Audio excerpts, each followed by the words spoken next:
Hai semuanya, apa kabar? Sehat, sukses, bahagia selalu ya.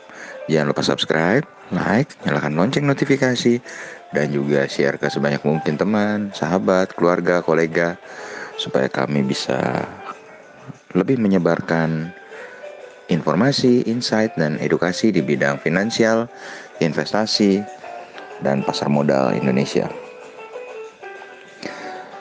Yuk kita mulai. Semoga insight ini bermanfaat bagi Anda semua. Kali ini kita akan berbicara soal skema Ponzi yang merupakan sebuah modus klasik dari investasi bodong atau penipuan berkedok investasi. Kata orang, sejarah selalu berulang. History is repeat again. Banyak sekali kasus-kasus yang sebenarnya adalah kasus yang sama dengan kasus-kasus yang lama, tapi dengan bungkus yang baru atau tawaran yang baru. Skema Ponzi adalah salah satu jenis penipuan berkedok investasi yang pertama dipopulerkan oleh Charles Ponzi. Jadi banyak penipuan di dunia yang menggunakan modus penipuan ala Ponzi ini, yaitu mengumpulkan uang dari masyarakat untuk membeli sebuah produk, lalu orang yang sudah menjadi anggota diminta untuk merekrut orang baru.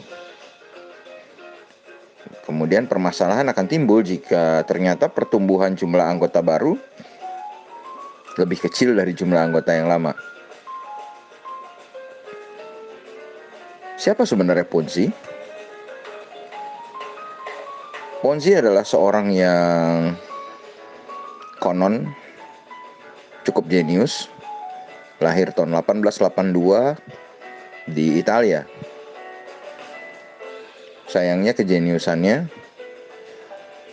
membuat dia menempuh jalan-jalan penipuan atau jalan-jalan yang ilegal.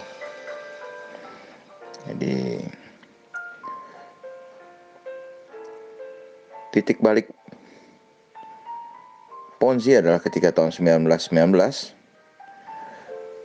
dia saat itu berada di Boston yang terkenal dengan sebuah kupon. Kupon tersebut dapat diperjualbelikan sebagai pengganti perangko di seluruh dunia. Perangko tersebut menjadi sebuah barang yang berharga karena dapat digunakan sebagai mengganti mata uang. Harga kupon khusus tersebut juga berbeda-beda di negara yang satu dengan negara yang lain.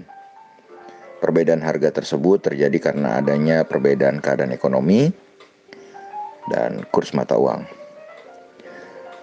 Dan Ponzi membayangkan sebuah perhitungan yang cukup sederhana. Harga kupon di Spanyol 1 sen, sedangkan harga kupon di Amerika 6 sen. Artinya terdapat selisih sebesar 5 sen. Jika dihitung, keuntungannya 5 kali lipat. Mana ada bisnis yang bisa menghasilkan 5 kali lipat? Sayangnya perhitungan Ponzi meleset cukup jauh. Dia tidak memperhitungkan biaya untuk mendatangkan kupon tersebut.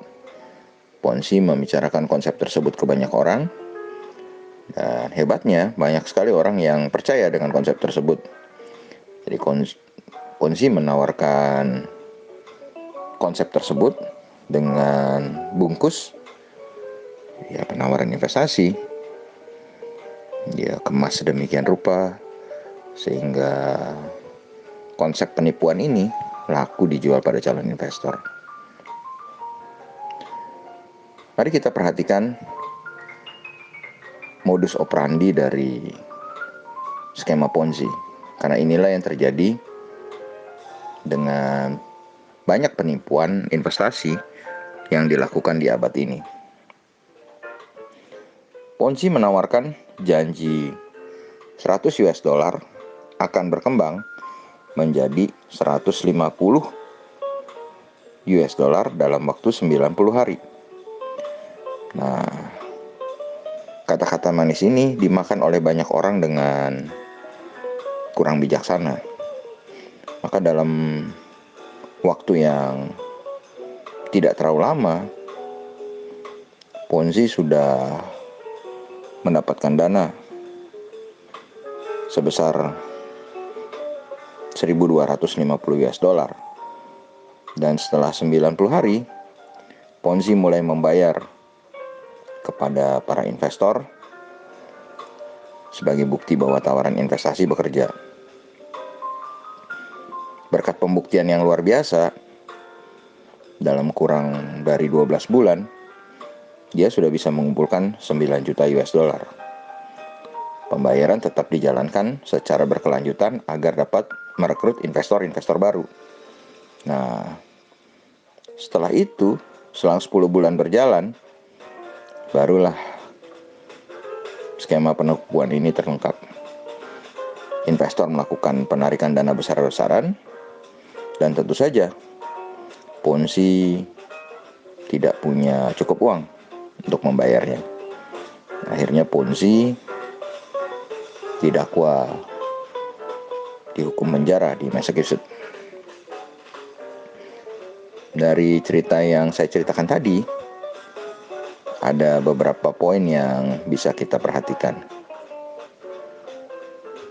Ada satu barang, proyek, atau investasi yang mampu memberikan hasil, atau investasi tersebut bisa memberikan keuntungan yang fantastis. Kemudian yang kedua, ada pembuktian di awal dengan melakukan pembayaran, dan terkadang diberi bumbu dengan menyebutkan testimoni orang-orang terkenal. Bisa selebriti, bisa artis, atau apapun. Lalu ada pihak yang menipu berusaha agar uang investor tetap dikelola sambil mencari investor baru. Dan jika sudah mencapai titik jenuh, sistemnya hancur, pemiliknya akan kabur, dan investor akan gigit jari, menyesali perbuatannya dan menyalahkan penipu. Seringkali investor yang sudah tertipu tidak belajar dari kesalahannya. Lalu kenapa selalu saja ada korban?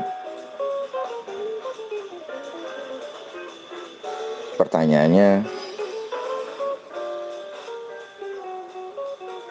klasik, dan jawabannya sebenarnya cuma satu juga, yaitu karena orang memiliki rasa serakah, rasa ingin cepat kaya, ingin menjadi kaya dengan cara yang mudah.